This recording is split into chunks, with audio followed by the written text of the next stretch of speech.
Hello, friends, and welcome back to my kitchen. Today we're turning just a couple of eggs into the softest, fluffiest Japanese soufflé pancakes you've ever seen. Let's do it together. Crack your eggs and carefully separate the yolks from the whites. This little step is the heart of the whole recipe, so take your time and keep those whites clean, not a speck of yolk. Now, I know making pancakes this tall can look a bit like magic, but I promise you it isn't complicated. I've gathered all my best little tricks over the years, and I'm sharing every one with you today. So stay right here with me. The only reason to step away is if you're running out for more eggs. Add a small splash of milk to the yolks. The milk brings a little moisture and helps give us that lighter, fluffier texture we're after. A drop of vanilla extract is a lovely touch here. Just be sure you reach for the vanilla and not something else by mistake. Unless you're feeling adventurous, of course. Now for the flour. I'm a sifter myself. I love how light it keeps things. But if you'd rather just add it straight in, your pancakes will still turn out wonderfully. I like to use cake flour, but all-purpose works perfectly well too. Add it in a little at a time rather than all at once, so the batter doesn't turn too thick. We're aiming for a smooth, creamy consistency. Set that yolk mixture aside now and let it rest while we move on. Next, let's turn to the egg whites. Grab your mixer and start whipping them on a low speed. You can certainly do this by hand if you like. Just know it'll give your arm quite the workout. Here's a little tip I almost forgot. Pop your egg whites in the freezer for 10 to 15 minutes before you whip them. Cold whites trap air far better, and that gives you a fluffier, more stable meringue. Once you see some foam forming, start adding your sugar a little at a time. Then gradually bring the mixer up to a high speed. While you're whipping, drop a comment below and let me know which country you're watching from. I always love seeing how far this little kitchen reaches. Whip the whites until they form stiff peaks, but be careful not to overdo it. The moment they're glossy and hold their shape, stop. I learned that one the hard way once. I whipped them too far and my batter turned runny.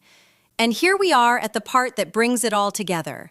Add about a third of your egg whites into the yolk mixture. Stir it gently until smooth, but set the mixer aside for this. We'll do the rest by hand. While you're folding, I'd truly love to hear how I can make these videos even better for you.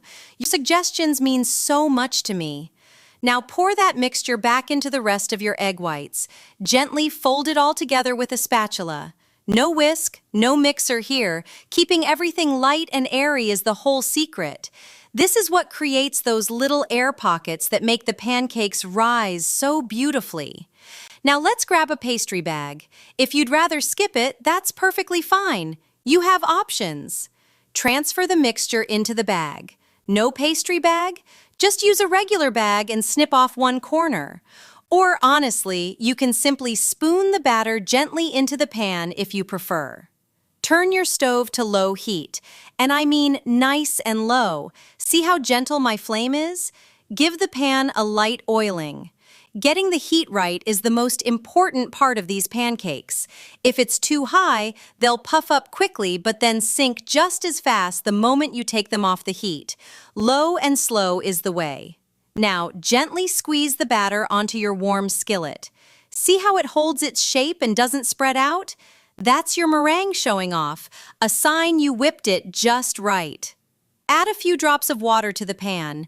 This makes a little steam that keeps the pancakes lovely and moist. Cover with a lid and let them cook for 7 to 10 minutes, nice and slow. Try your best not to lift that lid. Patience is everything here. And don't forget to subscribe to the channel for more recipes like this one. It truly means the world to me to have you here. Now comes the moment of truth. Let's flip these gently. I'll be honest, I always get a little nervous at this part. Add a few more drops of water, pop the lid back on, and let them cook for another 5 minutes or so. Fluffy pancakes do take a little practice, friends. I had a few that didn't turn out perfectly when I was learning, but even then, they were soft, tender, and lovely. From all my tries, the real secret is this. Whip your meringue just right and cook low and slow. Get those two things and you're there. Thank you so much for spending part of your day here with me. I'll see you again in the next video.